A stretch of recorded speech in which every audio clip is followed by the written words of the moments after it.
Good morning, class 6. This is your MB class. We have already started chapter 9 in your MB book. Chapter 9 is about the topic all that glitters is not gold. So students, we have already studied the first two parts from this chapter. Today in this video, we are going to study the third part or the last part of this chapter, chapter 9. So students, now open page number 44 in your MB book. Now see, in this page there is a topic. The name of this topic is simplicity. Now read from here. Sonu was a simple looking boy. Sonu एक simple looking boy था. His father was a postmaster in a small village near Lucknow. उसके father Lucknow के पास एक छोटा सा village में post master थे. Although poor, Sonu was very intelligent and hardworking. Sonu बहुत ही पोर था, बट वो बहुत ही इंटेलिजेंट एंड हार्डवर्किंग था. He wore simple clothes and did not look smart like his classmates. Sonu हमेशा simple clothes पहनता था और अपने classmates जैसे इतने स्मार्ट्स नहीं दिखता था. Everyone in his class used to make fun of him. उसके क्लास में हर एक सनू का मजाक उड़ाता था. But Sanu never cared about them. But Sanu ये सब चीज को कभी भी केयर नहीं करता था. Means he ignored all this, है ना. सनू ये सब हमेशा इग्नोर करता था. ही इग्नोर्ड एवरीवन्स कमेंट्स. वो हमेशा उन लोगों का जितने कमेंट्स था सबको इग्नोर करता था. And concentrated on his studies. अपने स्टडीज में कॉन्सेंट्रेट करता था. One day, there was a surprise inspection in the school. एक दिन उसके स्कूल में एक इंस्पेक्शन हुआ था बहुत सरप्राइजिंगली, है ना, suddenly. An inspector came to test the IQ of the children. उसके स्कूल में एक इंस्पेक्टर आए थे चिल्ड्रन का IQ चेक करने के लिए.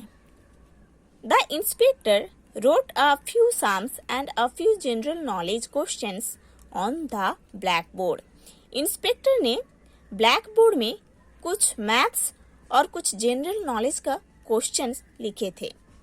He gave the children 1 hour to solve and answer them.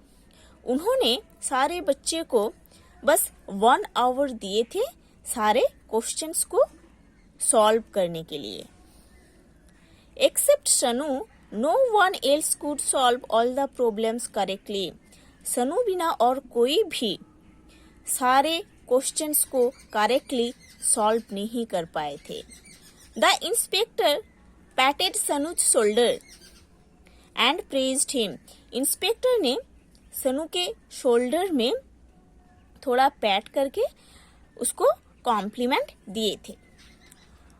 All the other boys and even the teachers were greatly impressed by Sanu's intelligence. सारे बच्चे इवन टीचर भी सनु के इंटेलिजेंस में बहुत इम्प्रेस हो गए थे. ओके, सारे बच्चे इवन टीचर्स भी सनु का इंटेलिजेंस देख के बहुत ही इम्प्रेस्ड हो गए थे. Now see page number 45. Children, great men like Mahatma Gandhi and Ishwar Chandra Vidyasagar were very simple looking men. बच्चे great men, great persons like Mahatma Gandhi, Ishwar Chandra Vidyasagar दिखने में बहुत सिंपल लोग थे. Yet look at their work.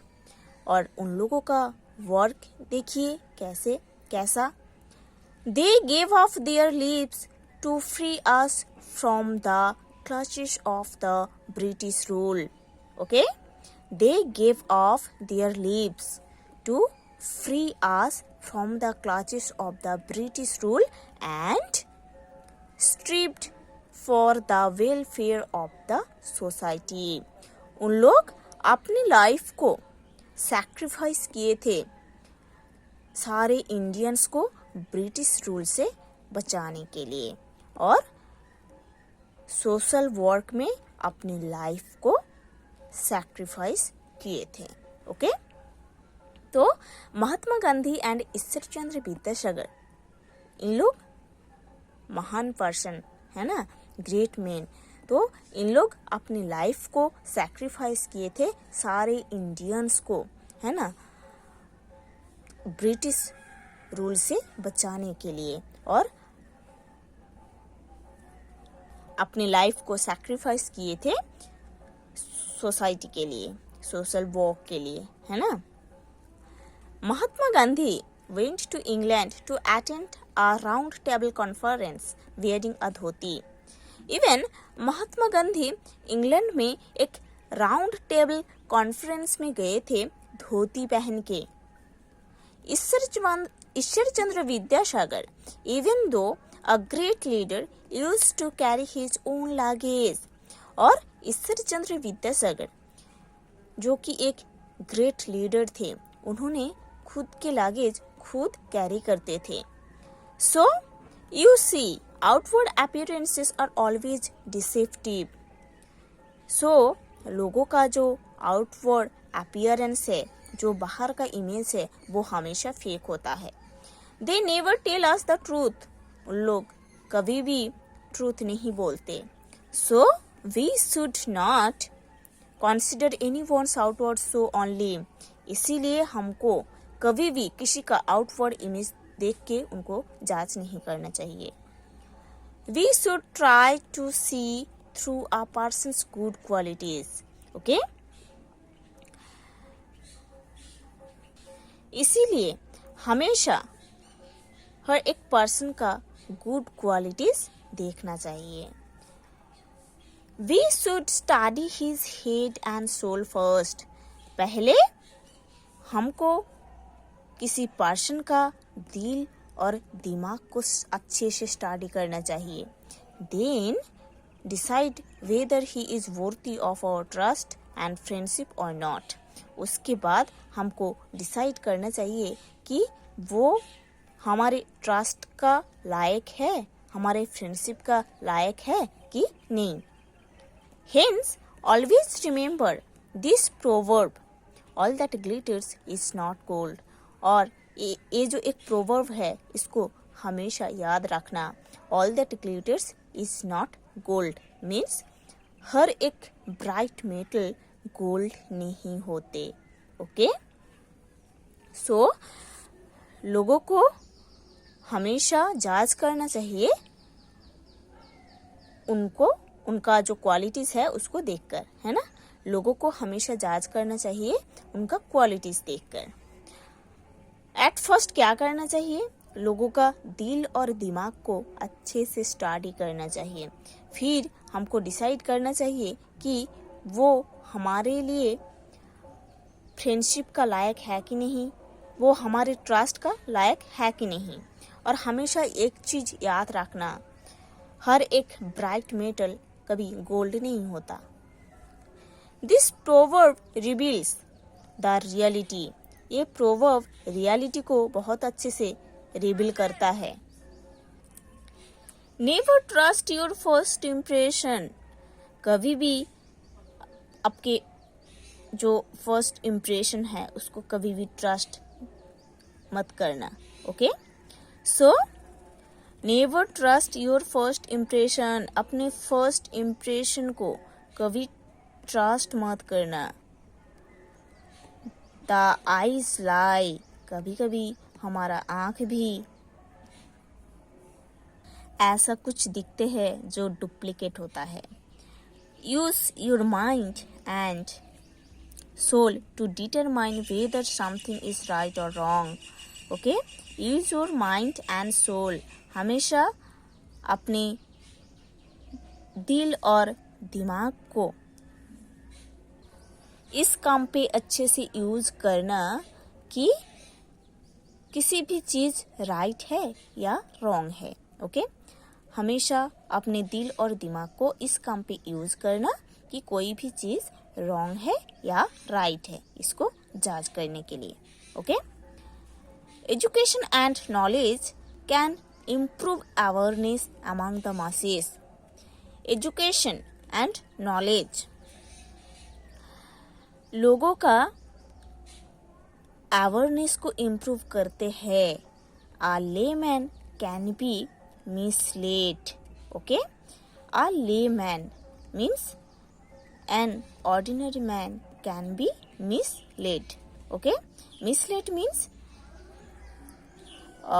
this is the past form of mislead, है ना? This is the past form of mislead. It is misled. A layman can be misled. एक ordinary man misled हो सकते हैं। एक ordinary person को गलत रास्ते में कोई भी लेके जा सकते हैं। But a knowledgeable person cannot be misled. But किसी एक नॉलेजेबल पर्सन को कोई भी गलत रास्ते में नहीं लेके जा सकते। One should use one's intellect to जज पीपल। हर एक पर्सन अपने इंटेलिजेंसी को यूज कर सकते हैं लोगों को जज करने के लिए, एंड थिंग्स, और थिंग्स को भी जज करने के लिए। ओके, हर एक पर्सन अपने इंटेलिजेंसी को यूज कर सकते हैं किसी पर्सन और किसी थिंग्स को जज करने के लिए, अनअफेक्टेड बाय देयर अपीयरेंसेस।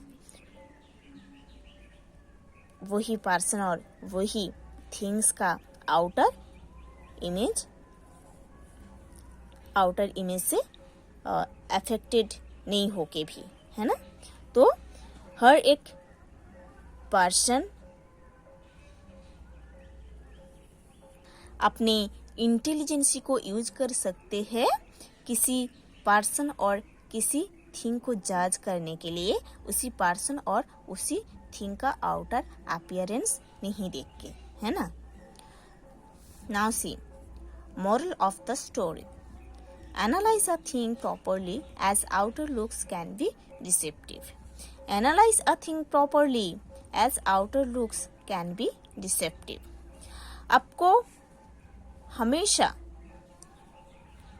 हर एक थिंग को प्रॉपरली जज करना चाहिए, क्योंकि उसका आउटर जो लुक है वो डिसेप्टिव होता है। ओके, तो हमेशा आपको हर एक थिंग को प्रॉपरली जज करना चाहिए, क्योंकि उसका जो आउटर इमेज होता है वो डिसेप्टिव होता है। ठीक है? So students, you have to read this whole chapter properly, then you have to do the questions answers from this chapter.